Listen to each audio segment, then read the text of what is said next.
Welcome to the J Scott Outdoors podcast. Today we have the digital content manager from GoHunt.com, Brady Miller, with us. Brady, how you doing?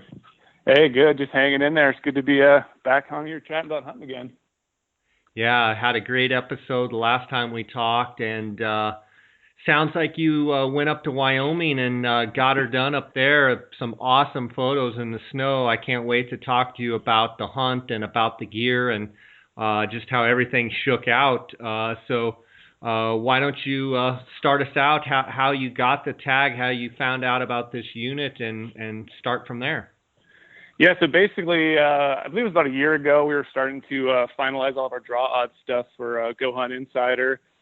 And I've already been applying for Wyoming in years past for different species, and I had, I think it was one preference point at the time for Wyoming. So I was like, for Mule Deer, and I was like, well, I need to, I want to expand some new states, check some other stuff out. So I started looking harder into Wyoming, and like the season dates are great for it. I actually didn't have time this year to go for the archery hunt, so I was just going to focus on the rifle tag. And then I started digging in it further, and I was like, well, it's basically 100% odds if I draw this tag in the special draw, because Wyoming, I don't know if you know much about Wyoming, but they have a preference point system to allocate 75% of the tags with most preference points, and then 25 go to random. And so I probably could have drawn the tag without going to special draw. Special draw is basically you pay a little bit more money and you kind of get better odds. So in special draw, they still allocate 40% of the tags will go to 40% of the tags in special draw go to the non-resident quota. So I got a little better odds, and so I think I actually drew it basically because I went into special. So I got fairly fortunate on that, and I was, just really focused on getting another hunt under my belt this year in that perfect date situation. So I drew the tag that way. And were you able to filter to find that? Were you able to use the filter on the Insider to the filtering 2.0? Were you actually able to use that to figure out the unit that you hunted? Yep. So Wyoming breaks it down into areas. So basically I just draw an area tag, and in that or region tags, basically in the regions, they're broken down into individual areas. So basically I could take the filter and say I had one preference point, I'm going in on the special draw, and I filtered over to how much percent chance I think it's going to be, and boom, it popped up as 100% for this area that I could draw with the preference points I have. So it's just super easy with the Insider the draw odds. I knew right away. I basically knew before I was applying that I'm going to have this tag, so I kind of started researching ahead of time about the area.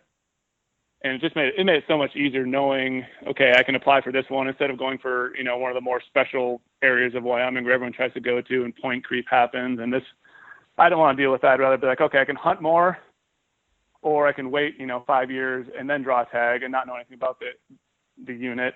Otherwise, I can hunt almost every other year right now, the way I'm going at it. So Wyoming's definitely a spot where, you could draw a tag every couple of years and really figure out your hunting spot and kind of hone in on it. And I think that's very beneficial instead of applying for all those trophy areas across the West. It's kind of my strategy. For sure. And I mean, so at that point, you basically knew when you applied that you were going to get it.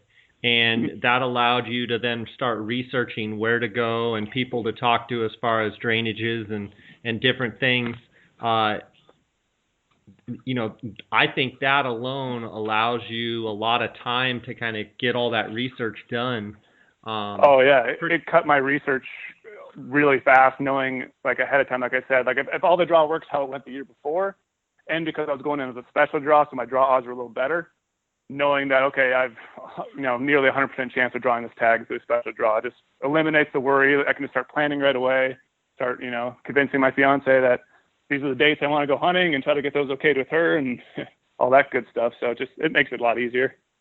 That's a whole nother podcast in itself. Yeah, it totally is. We can all relate to that. Yep. And so what were your expectations not having been to this unit or this region? And I mean, kind of what were you thinking as far as, if I see this, I'll be tickled pink if I see this kind of buck? I mean, did you have high expectations, or were you, as far as trophy expectations, or? When I get a rifle in my hand, I definitely, this is only the second time I've rifle hunted in 8 years. So it's like, I get a rifle in my hand, I do get pretty trigger happy.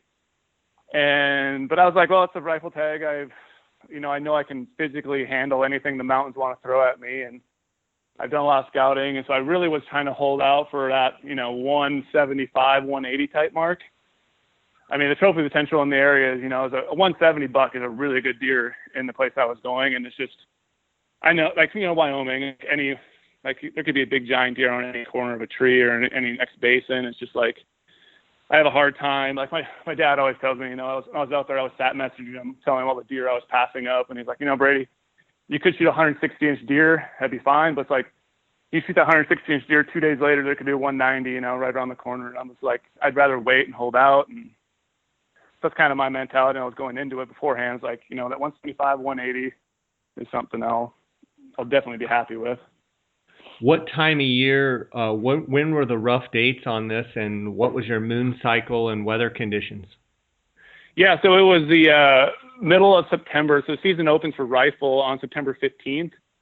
And so I went in there right away, September 15th, because like I said, I wanted to go archery, but I had some other conflicting things ahead of time, so I couldn't get there. So September 15th, so I had a 6-day hunt around that time. And, it was, for what I thought, it was way too warm during that time period. It did rain on me and did snow sometimes, but the temperatures were, I think, a little higher than what I would have liked. I definitely did not see, the deer movement that I saw in October. Like when I came back in October, the deer were everywhere, but it was, the moon it was full moon out, so that was kind of hindering things as well. It was that transition point from when, I still saw a lot of deer in velvet. I actually saw a really good deer, like a 175-inch buck. I can get to that in a little bit, but yeah, I passed him on the first day and kind of regretted it later on, but he was still in velvet. And so the transition stage from velvet to hardhorn. And so I think a lot of deer were definitely starting to not quite move down lower, but, move down those little thick timber patches. And I was kind of having a hard time finding them. And plus it was opening weekend pressure. And so that's September 15th, and you go and hunt for 6 days. Is that right? And then you came back. Yep. I came back again for a second trip. Yeah. So the first trip, it was basically, first trip I had llamas, which was like the coolest thing ever. I've never packed in with llamas. So I've done horses in British Columbia. I've done pack goats here in Nevada.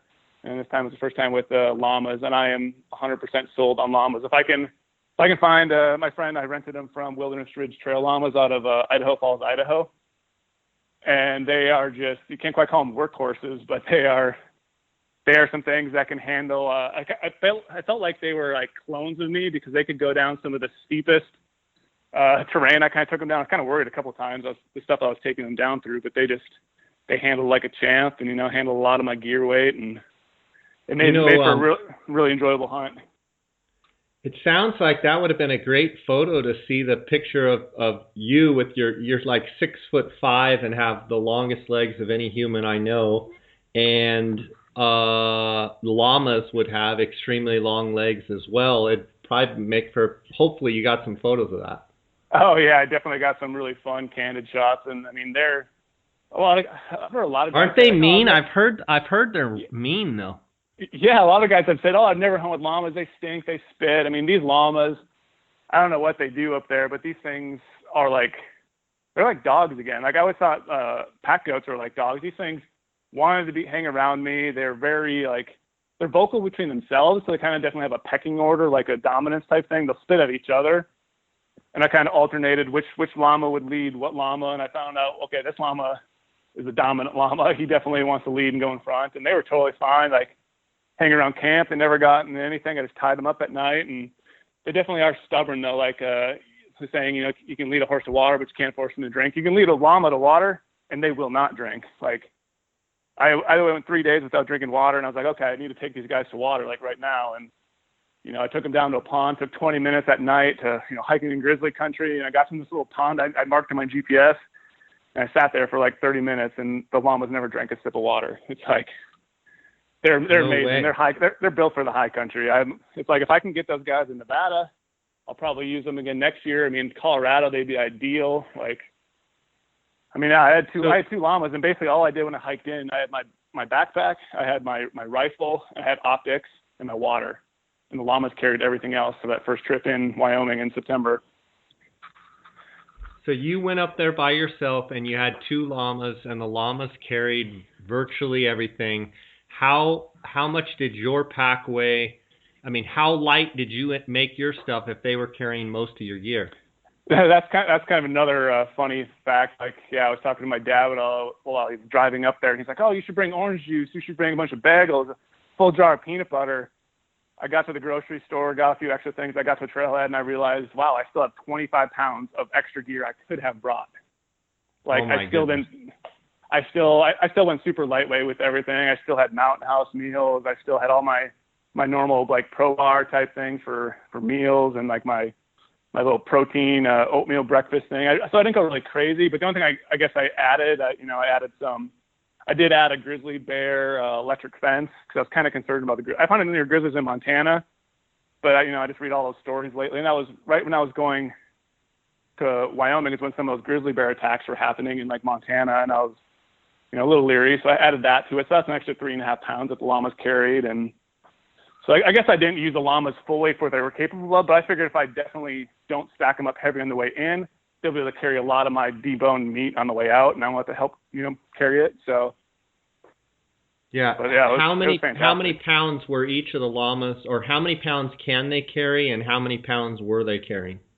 Yeah, they can carry 70 pounds total, so 35 on a side, and I believe I was carrying them right at like 15 pounds each, maybe.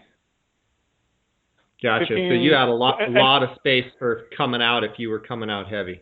Yep, and a lot of that weight I had the llamas carry because I was going to this spot totally blind, and everything I've heard about the high country in Wyoming is there's no water. There's no little streams coming down. There's no real springs, and so I had them pack in a bunch of those MSR dromedary bags. There's those like flexible bags of water. So they were kind of like 4 liters of water, and the one's kind of like 6 liters of water. So I packed a lot of the weight with the water, and then I ended up getting up there, and I marked a little seep of the mountain I thought looked like it had a big green patch. I was like, oh, it's got to be a little bit of water there. Sure enough, it had water. So the llamas ended up carrying up more weight than they needed to, but in the end, I guess it was worth it. I had a lot of filtered water, and I had to go get water for quite a few days. But the llamas, they never drank. So they never drank the whole time? Yeah, I mean, I don't know what they were drinking. I kept like taking a little bucket of their feed, setting in front of them at night or in the morning before I left. I get back, the water was about the same level. And the only really day I saw them drink a ton of water was the day I packed out. We had to cross a couple streams down lower, and they were pounding water down there. But I was like, they're getting it from the vegetation a little bit, or they're just stubborn, and they're drinking little sips here and there. But, I mean, they're amazing up there. The weight they can carry, the terrain they can carry, they're a little slower than I'd kind of like. I mean, I definitely hike pretty fast, and they were – I'm kind of like tugging on the rope, like, come on, guys, let's go a little faster here. But I mean, that for them carrying my gear, I couldn't be mad at the llamas at all because I was fresher than I've ever been hiking up in the mountains. Like, it was still a good, I think it was 7 miles in I was at, so it was still a good pound. So this guy that has the llamas, is it a deal where you tell him where you want him to meet you, and he brings them to the trailhead or whatever, or the spot, and brings them and drops them off, or do you actually go pick them up, or how does that work? Yeah, you can do both of that. He'll meet you there.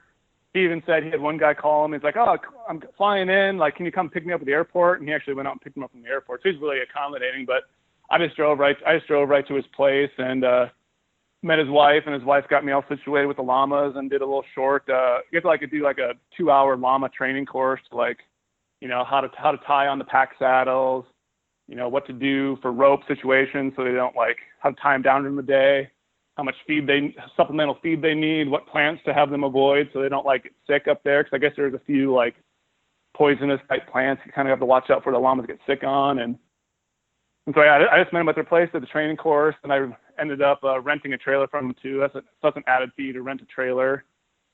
And then I just took them from there and drove out to the trailhead myself and packed them all up and started heading in.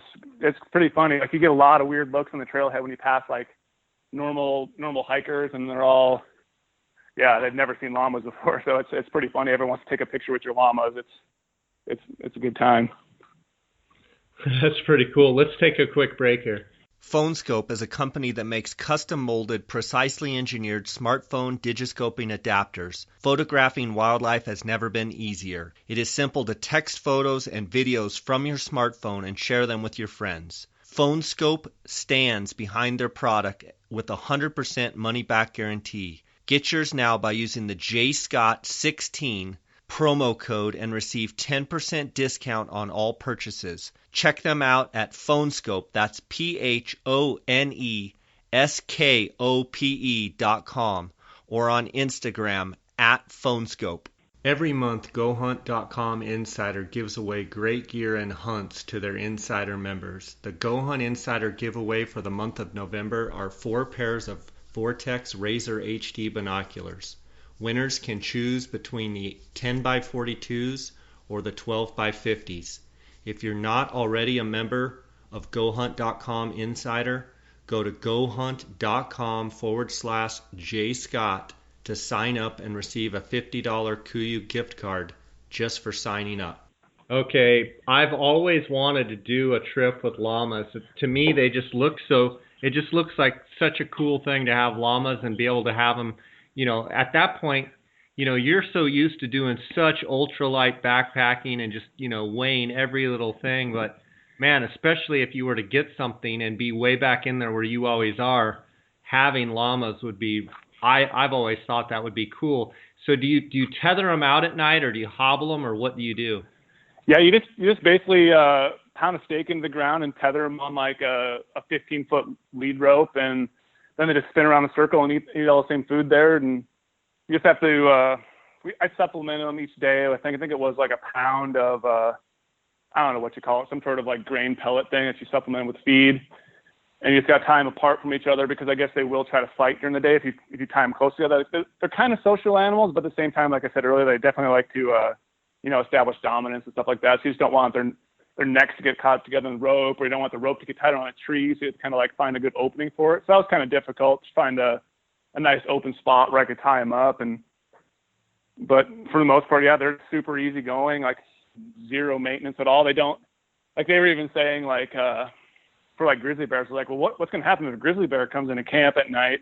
I'm in my little electric fence area and they're all tied out, and they're like, well, the llamas a lot of times will scare away the grizzlies. I guess they'll make some big, nasty kind of like alarm call, and they'll kind of, push the grizzly away. But I never had any predator problems the whole time I was up there on either trip, with the llamas the first time and myself the second time. And, if you're going to backpack hunt, like, I would seriously consider those llamas. I mean, they're the ticket. I mean, you can even throw them in the back of your truck if you don't want to take a trailer. They can just put some 2x4s up and make a makeshift kind of little corral thing for them in the back of your pickup. And yeah, they're slick. That's pretty awesome. So you didn't have any success. You passed that one velvet buck up that first trip. And then you come back in October, because I assume the season just is a long season, or is it one of those that if you don't kill, you can come back on a later season? How does that work? Yeah, if you don't kill, so basically the season dates are September 15th to October 7th, and that's the rifle season. So yeah, I didn't kill on the 15th for 6 days. I passed 81 bucks up, between 140, a lot of dinks underneath that, and all the way up to like 175, and so it's kind of disheartening, but I knew I passed up a lot of deer, and I felt really good about it. Like, I don't want to shoot small deer, and I want to shoot something I'm really happy about. And as a backcountry hunt, I don't know, I love the mountains. So me, like, having the feeling, I didn't get something then, I can go back again and, experience that same thing again. So I went back, planned the dates for way later in the season. I was planning on hunting the last 3 days of the season. It was just kind of a random little trip thing. And I ended up only hunting 2 days of the end of the season. I got there on, I think I left on like a Wednesday, drove all night. It's like a 10.5-hour, 11-hour drive. Drove straight through, started hiking in the morning. It was a Thursday morning, and it was a complete whiteout. Like, it also had been snowing and raining the day before. So it's like a 2-day storm going on. I was just on the tail end of it. So I get up to my spot. It's a long hiking. I don't have llamas this time.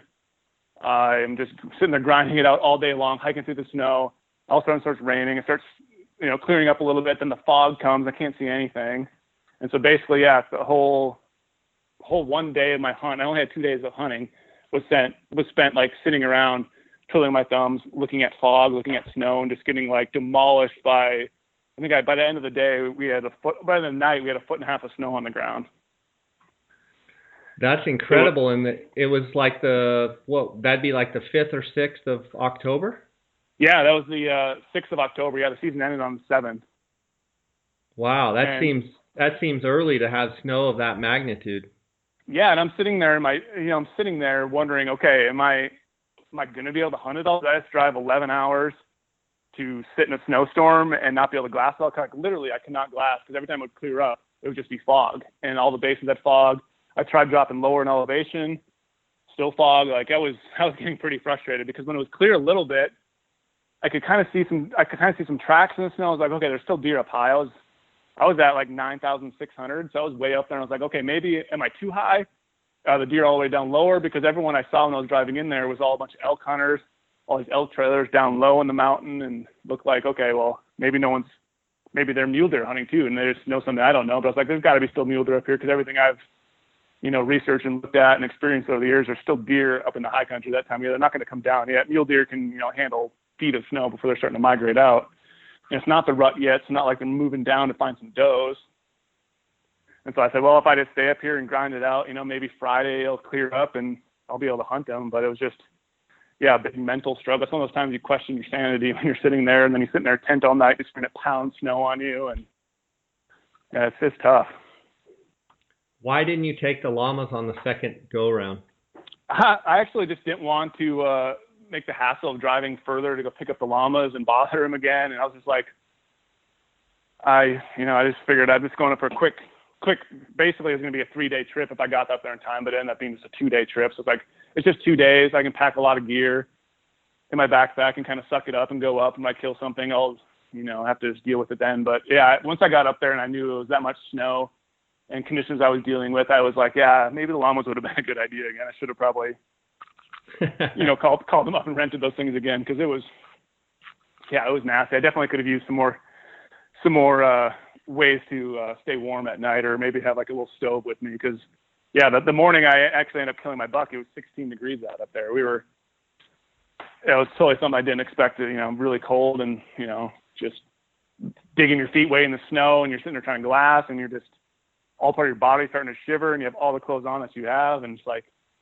another sanity check right there. But it's fun like that. I love those type of grinds where you're just unexpected and battling the elements and the mountains. It's just like, that's what I think of cool. It's a backcountry hunt. That's what I like to do in a way. It's like I like to make myself suffer, but it's still like, I feel like it's a really cool story when you're done and get out, and if it works out, it's great. And I don't know, it's just like my style. I don't know, it's crazy to explain.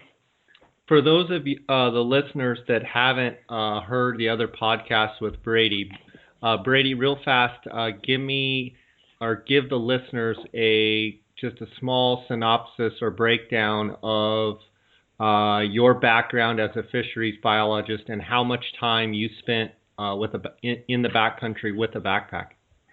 Yeah, so I was a fisheries biologist for a United States Geological Survey for, I think it was about 5 years in Northwest Montana. I basically did, or our team, like all of Glacier National Park's fisheries research. So basically every single day we would backpack out somewhere remote into the wilderness and stay there for 6-10 days, or sometimes we might go 2-3 day trips at a time. We're just backpacking all the time. We'll go in one drainage, sample a bunch of fish, bump over the next ridge, like go down to the next little basin, sample fish there, and keep going and keep bumping like that. So we get a lot of, basically I was backpacking from about April all the way through a little part of November every year. And a lot of those, sometimes it was different stuff where we were front country camping, but most of it was backcountry camping. So that gave me a lot of time to I basically bought gear for my work that I would use also for hunting. So I got to test a lot of things.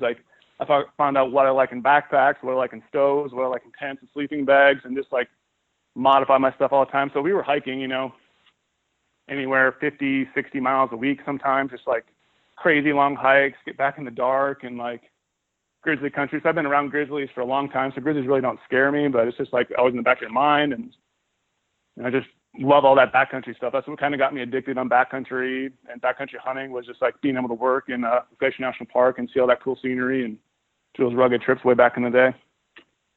That's awesome. So you're snowed in, not snowed in, but you're fogged in, and it's snowing and storming, and do you end up with one day to hunt? Yeah, so basically tell me how it breaks down right at the end. Yeah, so I'm sitting there at night in my tent, and I upgraded tents this time. I went with the KUIU Mountain Star 2-person tent instead of my little like lightweight August tent. So I'm sitting there in my tent, all cuddled up. I have all my clothes on at night. I bought a little I think it's like a Primus lantern that basically plugs in my backcountry stove or my fuel canister, and I hang it from the top of my tent in my tent at night with the lantern on. I didn't even eat my mountain house on Thursday night. I was just mentally exhausted from hiking in the snow all day and sitting there trying to find a place I can glass to hopefully pick up a deer. I didn't eat anything at night. I was like, I'm not going to waste my fuel. I'm going to burn all my fuel on staying warm. So I just kept my lantern on most of the night, opened my door every now and then, shake the snow off the tent. And it was wild. It's one of those things I wish oh man, I wish I had a cameraman with me or a friend with to capture more of these photos and just the experience of it. It's one of those things I could tell it, but how it actually was, it was just a kind of a drain. I see your photos and I think, oh man, beautiful photos. Those are awesome. But the photos that I don't see are at night when you're shaking snow off your tent and you're freezing your butt off. And we're going to talk about gear here at the end, so you can go through all of that. One question, I have that KUIU Mountain Star 2-person tent, but I have not had the fortune of using it yet in those kind of conditions. How did it perform? Oh my gosh, it was phenomenal. It's kind of slightly difficult to put up if you haven't put up for the first time, but luckily I kind of used it multiple times. But once you get the thing set up, it is rock solid, super tight. It kind of needs a little bigger footprint, which is slightly downfall because I like to, I camp near the tops of mountains whenever I get a chance. I kind of camp a little bit below, so I don't, in the summer, so I don't deal with lightning storms and whatever. So in Wyoming, it was hard to try to find a nice flat spot that wasn't had all these trees next to it. So I finally found a good flat spot. Unfortunately, it was right underneath a big giant tree with a bunch of snow on it. So while I'm setting up my tent, I brush against the tree. Snow keeps falling down on me, but it was great. I was still able to, when I use that lantern at night, it doesn't make the tent really warm. You can take your clothes off into a t-shirt, but at least it helps because at least it helps a little bit with your heat. And it helps so I can keep my boots dry. I can kind of warm up my hands a little bit. It's that tent was bomber. It handled all the snow. None of the poles caved in. I think I woke up and there might have been 4 inches of snow on it. But through the night I was banging it off every now and then. And it was an awesome tent. I was fully dry. And I like that design on the Rainfly where the last pole is more of a horizontal pole going across. I think that really makes it solid, don't you? Oh yeah, and I totally agree. And I wish I had one of the Storm Star tents because those ones even look more that would have been probably more ideal if you had 2 tents and you had the option which one to buy for a late season hunt. I probably would go with the Storm Star just because that looks it's a little more bomb proof. It's kind of the vestibules go down a little bit more to the ground, so it prevents that wind drift. And you get wind blowing underneath your vestibule, it'll blow up snow underneath there. It kind of will prevent that. But yeah, either one of those tents, I was really happy with it. And it's still lightweight too. I can't remember what it weighs right now off the top of my head, but I think it's right at 3 pounds.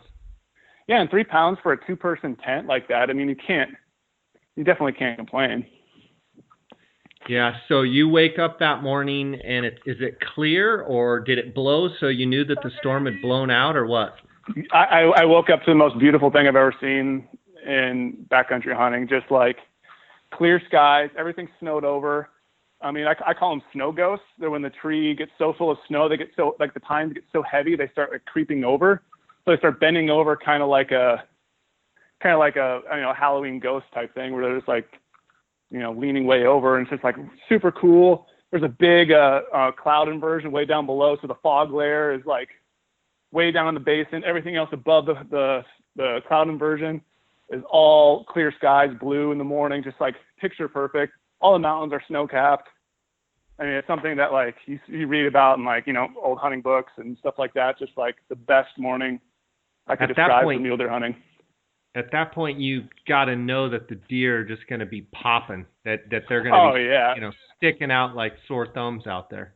and it had been snowing for 2 days. You know, Wednesday wasn't that big of a storm. Thursday was more of the big storm. So it's like, yeah, the deer haven't been out moving around.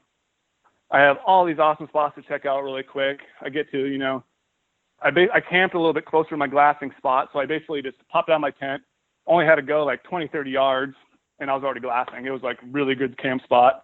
I have known the owners of the Outdoorsmans in Phoenix for over 20 years. They are the authority on optics and hunting gear. Outdoorsmans is the leading designer and manufacturer of high-quality tripods, mounting accessories, and pack systems for all hunters. Their customer service is the best in the business. Go to outdoorsmans.com or call 1-800-291-8065 and use the J. Scott promo code to receive 10% off any products. Reel game calls featuring the elk reel.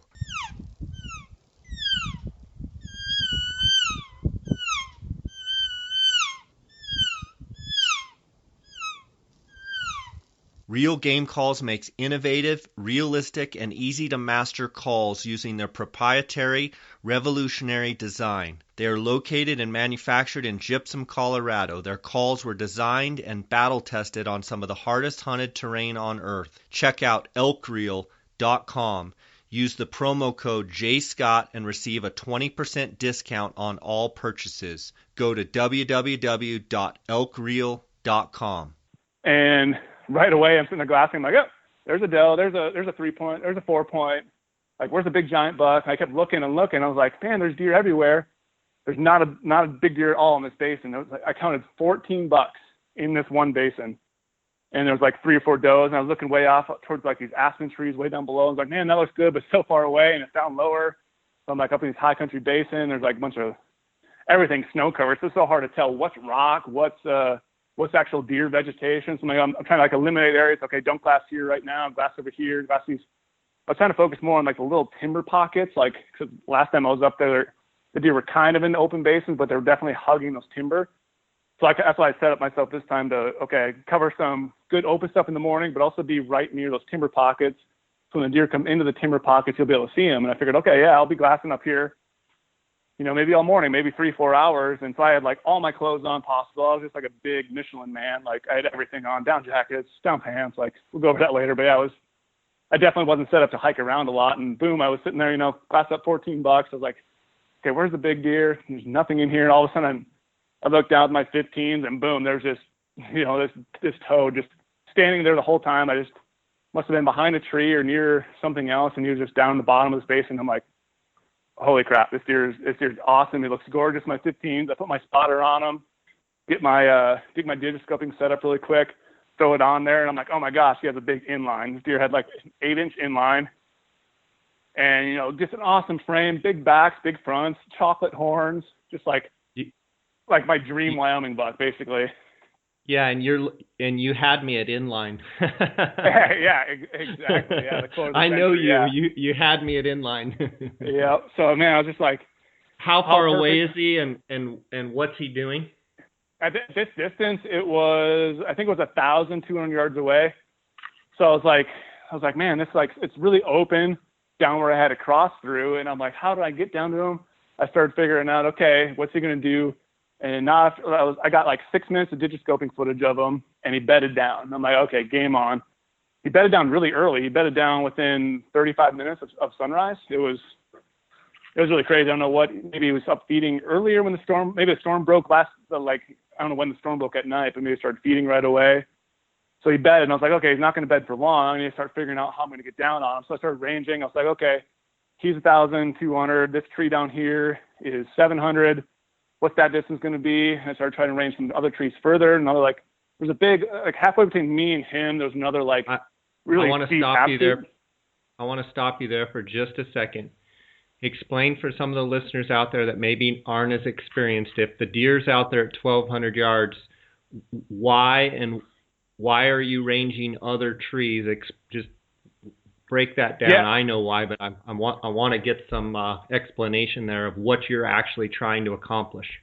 Yeah, so I'm trying to do a couple things here. Is trying to basically, since it's the open basin, I want to try to range the trees, not only to find, okay, if I can get to this tree, how far is it going to be to the deer then? Because it's so hard to judge the distance. So I'm trying to be like, okay, I want to get close to this deer because I have a rifle, I want to, get under 400 yards would be ideal. And so I want to be able to get to a spot and be able to take a shot right away because I know he's not going to be bedded there very long. I know he's going to try to move, so I don't want to be like, okay, now I'm here, but crap, that was 800 yards. Now I'm 800 yards away from him, and I went down this huge, long, avalanche chute, and now I'm stuck here at 800 yards, and now I have to backtrack back out and loop back around and try to get back down on him. And there's deer around the other places too, so I'm kind of like, okay, range here, that's going to be that distance. That looks like it might be a 450, maybe a 500-yard shot. Range other trio, that's 650. And just trying to narrow down where I could possibly shoot from, and also where I could navigate that basin, avoid the deer I'm actually going after, and then maybe even try to set myself up in this spot. Because it was his first bed, and within 35 minutes, I figured, okay, he's going to get up. He's going to move somewhere else. He's going to go towards the timber. He was bedded right in the open, and I was like, okay, this is just keep ranging, keep trying to figure it out, and eventually I'll find a good little scenario where I can finagle my way down the mountain into this ab chute, set up, and hopefully that's the yardage I want to go to. That's why I think ranging is essential. I could have went down there blind, and I would have wasted so much time. Like, oh, too far away. Deer's now moved. Now deer's in the timber. Now everything's over. It's like one of those things. You just gotta you have to rush in that moment because things are kind of going fast, and you need to okay, what's gonna happen? Is another deer gonna bump him? Is he gonna get up in bed? But you also got to you have all the time in the world. I'd rather analyze the situation really fast, get my not let my adrenaline take over at this point and be like, okay, I need to run down there. I need to get on the deer right now. Let's get this done. I was like, no, just settle down, take it easy, analyze the situation. I took a bunch of photos on my cell phone of, okay, here he is bedded. Here's the basin. Here's the ab chute. So when I got down in there, I would still recognize what I was looking at because everything's going to change. Even though it's a rifle, I use the same thing for archery, but this is a little bit easier. That's a great tip right there. That's a great tip when you're out to take a couple photos, because once you change your angle, things look different. And I assume you took photos and kind of had landmarks in those photos. So once you got down to a different angle, you're like, okay, there's that tree or group of trees, or there's that big rock. Okay, I'm in the right spot. That's a huge tip right there, Brady.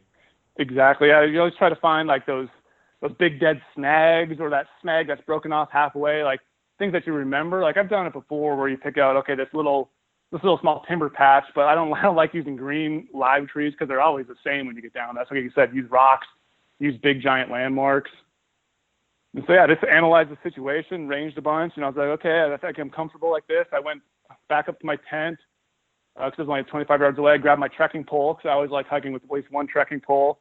And then going down in snow, I really wanted to as well because it's so slick and the ground underneath is not frozen yet because it was insulated by all that snow the night before. So I start going down in on it after I found out the path I wanted to go. I start going down to the basin, and I end up having to crest over into another little finger basin. And I was like, boom, there's two more deer. And I'm like, what are these two? I see a big boxy frame. I dropped down. I quickly just ranged them really quick. So I was like, what's this other deer? I really want this inline buck, but I'm not going to pass up an opportunity randomly and get lucky. It's like, well, luck might be on my side here. And it was a nice 4x4, a 160 type buck, just had really crab fronts. And I was like, for a while I couldn't actually see the deer. And so I wasted probably 5 minutes trying to determine, is this another shooter buck that I just saw, or is this another small deer? And finally I saw his fronts and elected to keep going down the mountain. But that was a story that kind of adds to my other story here later on. So I start going down the mountain, get all the way down to where the spot, I'm just going through the snow. At one point I'm basically I really love skiing. So it really felt like I was skiing. I was going down some super steep stuff on my boots, and literally I would slide for, 10, 15 feet, finally stop and turn the other way, kind of keep zigzagging, and I would slide. It was that steep of elevation. The snow was so slick that if I didn't have a pack on and have a rifle, you could have basically sat down and slid yourself all the way down to where the buck is. So it was once I was down in the basin, it was really fast getting down where I needed to shoot them. I was fairly hidden, which was a great thing. There was another ridge right where the edge of the ridge was a big avalanche chute cut down, and I came down to the basin where he was at. So I had plenty of cover. I get over there. I'm looking for the buck. The buck's not there. He's gone. And I'm just like, what did I just do? Why did I waste my time looking at a non-target buck that I did not first see at all? It was totally a lucky deer. If I'd have shot him, it would have been, luck to seeing him. Wasted that time trying to figure out if he was a shooter. And now my big inline buck, a giant inline that I've been dreaming of forever, is gone. And I was like, what's going on? And I'm looking for him. All of a sudden I see he moved 150 yards up the mountain a little bit and is now kind of in a little sparse timber area. And I'm like, that's why I had enough time to test the situation, but it's still like one of those times in like, okay, it was his first bed and he is going to move. And the reason I didn't want to wait till his second bed is because I didn't want him to go in the big timber. So I finally get down in a position, finally see him. And then, yeah, that's where things that, started going on autopilot. Had the flying scope on him, figured out, okay, that is him. There's the big inline. Try to set up my rifle in the snow.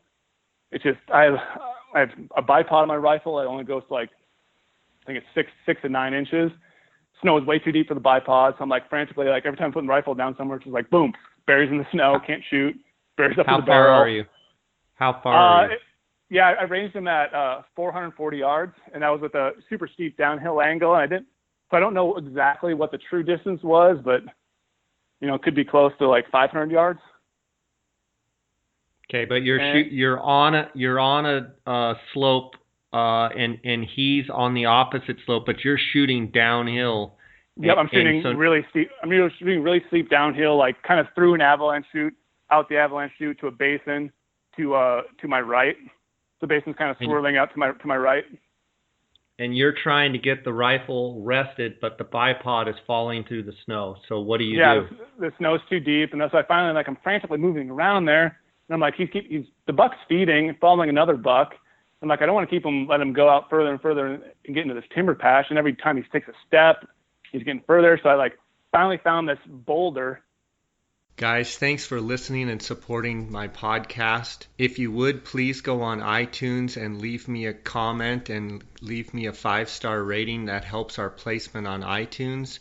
If you'd like to send me an email, you can at jscottoutdoors@gmail.com. You can also follow along our adventures at jscottoutdoors.com, also on Instagram or Facebook. I'd like to thank my sponsors for supporting this podcast: GoHunt.com Insider, PhoneScope, The Outdoorsmans, and Real Game Calls.